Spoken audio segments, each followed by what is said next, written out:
dari Ustadz. Ya, kita doakan dan doakan saya juga, doakan kita semua. Doa khusus dari Ustadz untuk anak. Baik, saya doakan untuk anak.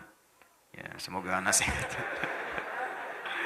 Ya, semoga antum diridai Allah, disayang Allah insyaallah. Dan di belakang ini kita berdoa. Semoga Allah mengampuni dosa anak dan mengabulkan keinginan-keinginan anak yang Allah ridai. Mudah-mudahan semua diberikan oleh itu oleh Allah, termasuk kita semua yang hadir atau yang menyimak juga dalam tayangan live kita saat ini. Semoga anak jadi hafidh Al-Quran. Oh, ganti nama aja dari Yahdi jadi hafidh. Ya. Ya, kalau mau hafidh, ya menghafal. Niatkan. Niatkan dengan baik. Niatkan lillah. Kalau sudah karena Allah itu, sudah nggak peduli mau dikasih berapa. Mau 1 surah, boleh. 2 surah terserah. Yang penting mampu mengamalkan dan Allah ridha. Itu kuncinya. Ada seorang bernama Abu Abdurrahman As-Sulami. Dia meriwayatkan hadis, beliau meriwayatkan hadis tentang bagaimana kemuliaan penghafal Quran dan ahli Quran. Khairukum man ta'allamal Qur'ana wa 'allamah. Di itu hadis diriwayatkan oleh Imam Al-Bukhari. Nomor hadis 4793. Imam Al-Bukhari menerima dari seorang bernama Hajjaj bin Minhal. Hajjaj bin Minhal menerima dari Syu'bah. Syu'bah menerima dari Alqamah bin Marthad. Alqamah bin Marthad menerima dari Sa'ad bin Ubaidah. Sa'ad bin Ubaidah menerima dari Abu Abdurrahman As-Sulami. Abu Abdurrahman As-Sulami menerima dari Uthman bin Affan radhiyallahu taala anhu dan Ali bin Abi Thalib karamahullah wajah. Keduanya menerima dari Rasulullah sallallahu alaihi wasallam. Ya, beliau menyampaikan khairukum man ta'allamal Qur'ana wa 'allama. Orang yang baik di antara kalian adalah orang yang mampu belajar Al-Qur'an dan mengamalkannya. Tapi apa kata Abu Abdurrahman As-Sulami? Akhadtul Qur'ana an qaumin. Saya itu belajar Quran dari sekelompok sahabat. Banyak, bukan 1-2 orang. Ya, apa yang dipelajari? Belajar itu enggak banyak-banyak. Kami belajar la natajawazu an asyra ayatin. Tidak kami lampaui 10 ayat.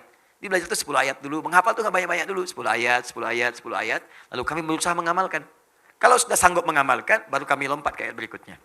Lompat ke ayat berikutnya. Terus ke ayat berikutnya. Nah, jadi menghafal itu sabar. Pelan-pelan. Iringi dengan takwa.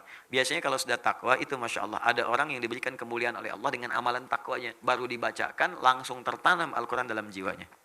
Di begitu guru bacakan, bisa langsung hafal.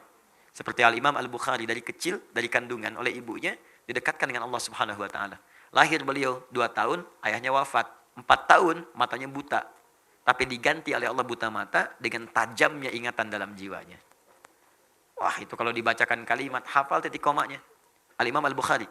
Namanya Muhammad nama aslinya. Punya bapak namanya Ismail, kakeknya Ibrahim, kakek buyutnya Al-Mughirah, eyang buyutnya Al-Bardizbah. Tinggal di Kecamatan Ju'fah, Kabupaten Bukhara, Provinsi Khorasan, negara Uzbekistan sekarang. Maka dikenal dengan Al-Bukhari.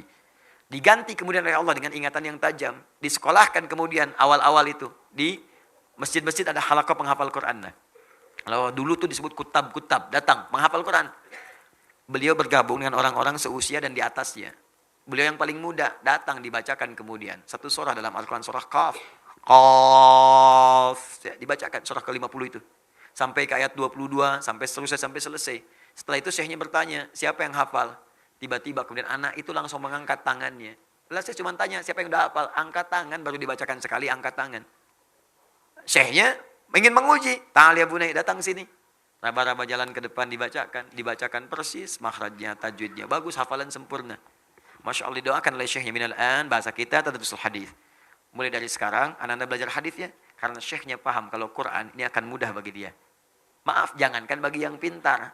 Yang biasa pun, Quran itu ada jaminan dari Allah kemudahannya. Di Quran itu nggak ada batas manusia. Mau disebut pintar, IPK 4, IPK 2, 2,5, IPK 3, nggak akan ngaruh.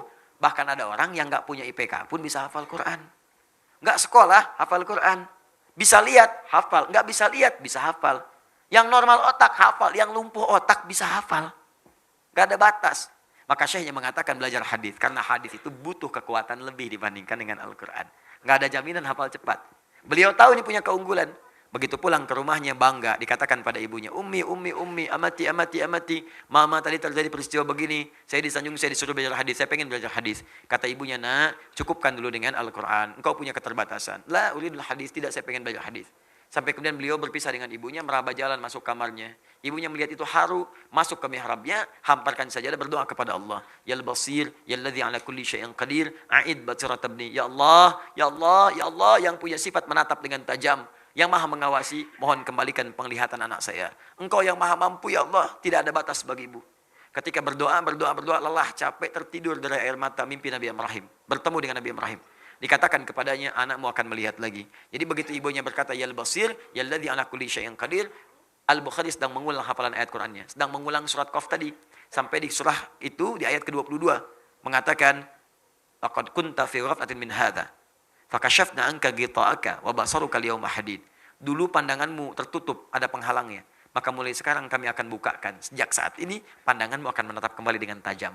Sebetulnya ayat ini ayat akhirat. Tentang kondisi orang-orang yang di akhirat, tadinya di dunia buta, dibukakan di akhirat. Tapi itu diturunkan kemuliaannya di dunia untuk Imam Al-Bukhari.